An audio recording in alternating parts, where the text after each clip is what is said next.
Thank you, Madam Chair, Mr. Secretary General, ambassadors, distinguished guests, ladies and gentlemen. I want to start first by thanking you, Madam Chair and Secretary General, for inviting me. And I, of course, do feel home. It looks like home here, seeing the people I see. But I must admit that I would be really very glad to be welcomed by the chairperson here, but to be introduced by the Secretary General. So next time when I'm traveling, if I can ask you to come with me, that would be very good. Briefly, when I listened to you, I actually felt that was me you were talking about, but I don't think I'm that good. But it is an honor and privilege to be here. As a founding member of this important organization, I am very proud to be able to join my brothers and sisters here and to be in a position to address you. And although this was from 1975, you still continue to carry what our previous leaders have started to do for our future. And we still yearn to build that potentiality of our people and ingenuity. Now, as a proud member of the organization, I represent a nation that you've heard about over the past 30 years. But we're going to go back a little first and start from where we started. We're going to start from early 50s and 60s. Somalia, who then was the first African democratic nation, a lead nation within our continent, found itself at a later stage a nation that has seen a lot of problems, challenges, and trouble. And when you talk to people, they remember of Somalia of terrorism, pirates, and humanitarian challenges and famine. There was a Somalia that was the frontier of African democratic leadership, rule of law, and development, supported a number of other African countries to seek their independence, some of them who might be here. But then that history seemed to be lost and forgotten for a while. But we are here to reclaim that history. We're here to restore that origin of our nation and heal the wounds of the past 30 years. I am very grateful for Madam Chair's introductory remark of our President, who has been elected a little over a year ago. That election is a new hope and a light in our country and for the Somali people. So I'm going to tell you what we've been doing for the past year and a half or so, year and 3 months. Then I will tell you a little bit of our expectations and how we, those of us from the 3 different continents that this organization represents, how we should support one another and move our parts of the world forward.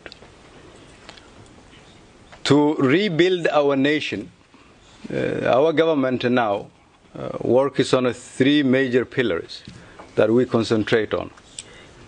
The first one, because we are fighting terrorism, we're trying to rebuild the security institutions of our country. But for us, we have a new definition in terms of how to fight Shabab and terrorism. Fighting terrorism for us through military means will not solve the problems that we Somalis face, simply because we are fighting an enemy from within. You're fighting people who are your cousins and brothers and sisters who live within you, within your village, who are not be able to be distinguished from the ordinary citizens who go to work in the morning and come home in the evening.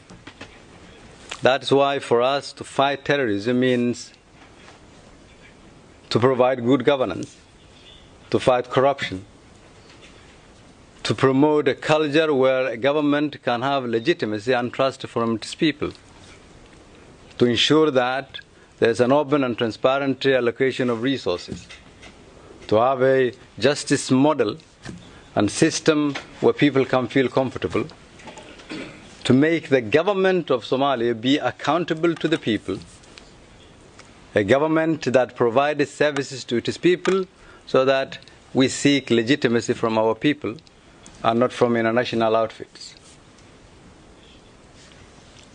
Rebuilding our nation in terms of providing security for us means seeking acceptance from our people. Security, therefore, for us means we start from scratch, build step by step, and that is what our president and the rest of the leadership of the country has been doing.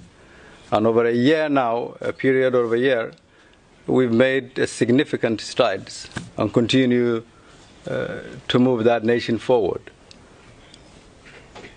We cannot rebuild our security institutions without mentioning our brothers and sisters from the continent, the African Union, the AMISOM, whom some of them are here.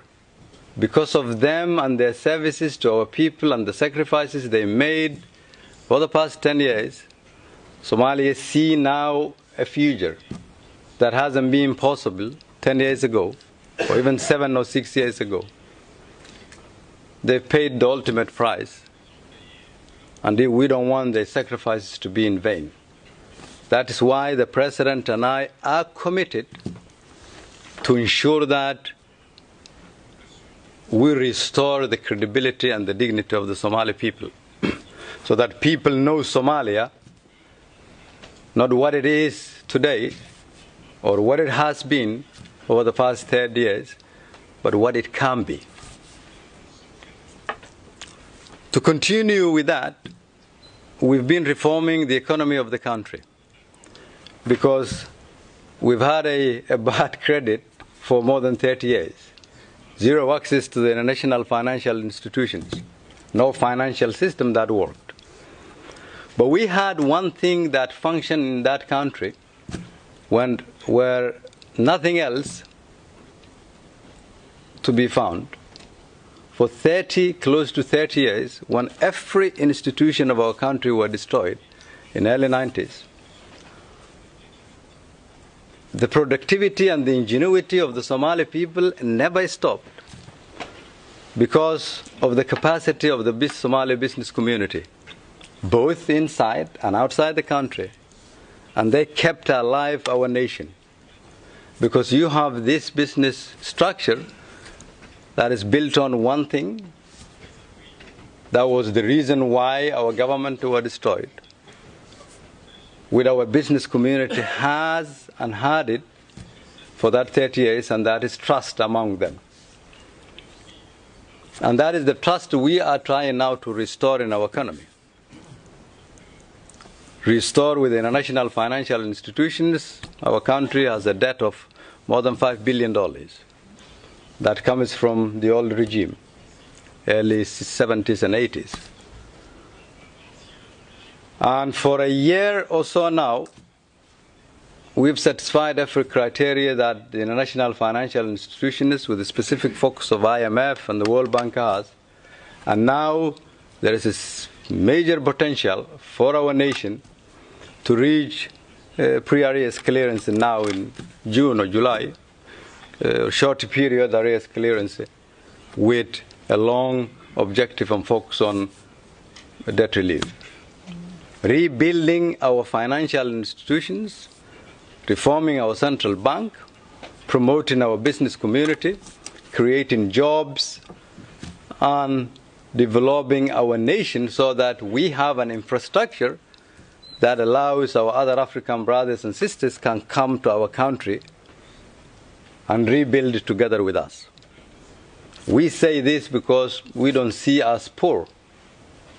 We see us a nation with a lot of potential. Longest coast in the continent. Potential in oil and gas, minerals, in fishing, agriculture, services and logistics, geographical location, you name it. A nation with a lot of potential that have had a problem. So the way we see and approach the world for us now is not to ask for handouts. We ask them who is willing to do business with us. And I understand that is the foundation under which you are guided as an organization. So we hope that in a very near future, there will be a lot of people from our neighbors and other countries in our different continents who will join and come and take part of our country's rebuilding efforts, but at the same time take advantage of the potentiality of our nation, because we see for us in the very near future a Somalia that will play a very strong role in the region and in the world. So to have that trust, we need to have policies that function.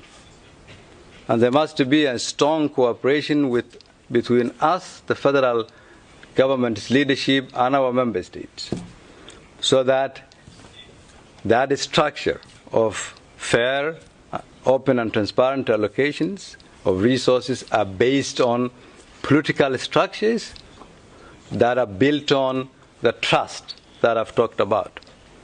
So what our government is engaged in now is, one,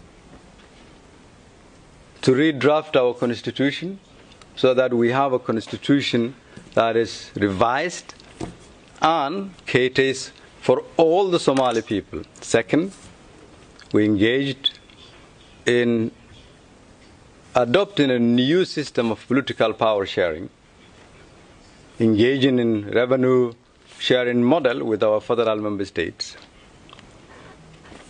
coming up with new electoral reform and electoral model for 2020 so that power is given back to the Somali people. Ordinary citizens should be what define our politics. Rule of law, civic rule, so that the 75% of our youthful population are the ones who will determine the future of our nation. And developing political parties that will take shape by the end of 2020. Within that, we've also started a new chapter of our history after 30 years of providing service to our people, building schools, roads, bridges, hospitals, so that the government is the best alternative for the Somali people.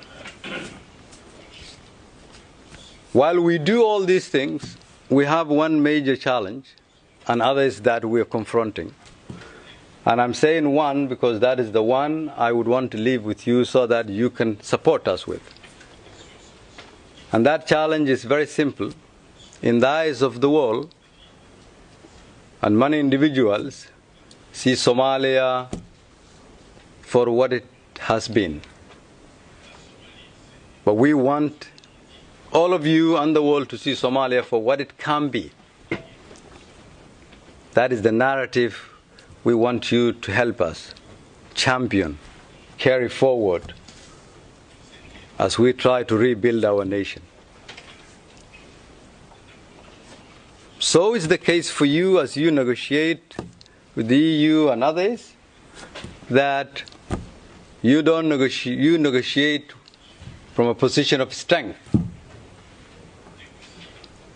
of partnership that is built on mutual trust, mutual interest, mutual responsibility, built on what we can offer and what they can offer in return, built on the ingenuity of our people, the capacity and the resources of our people, the resources of our different nations, and the importance of our continents. For too long, there has been different set of rules that should no longer apply as you represent us.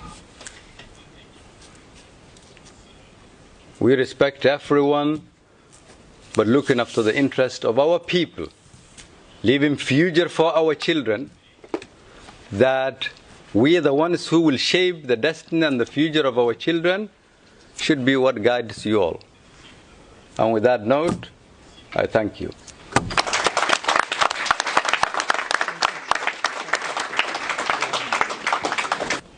We want to thank you and your administration for the work that you are doing to take Somalia from where it is to where it could be.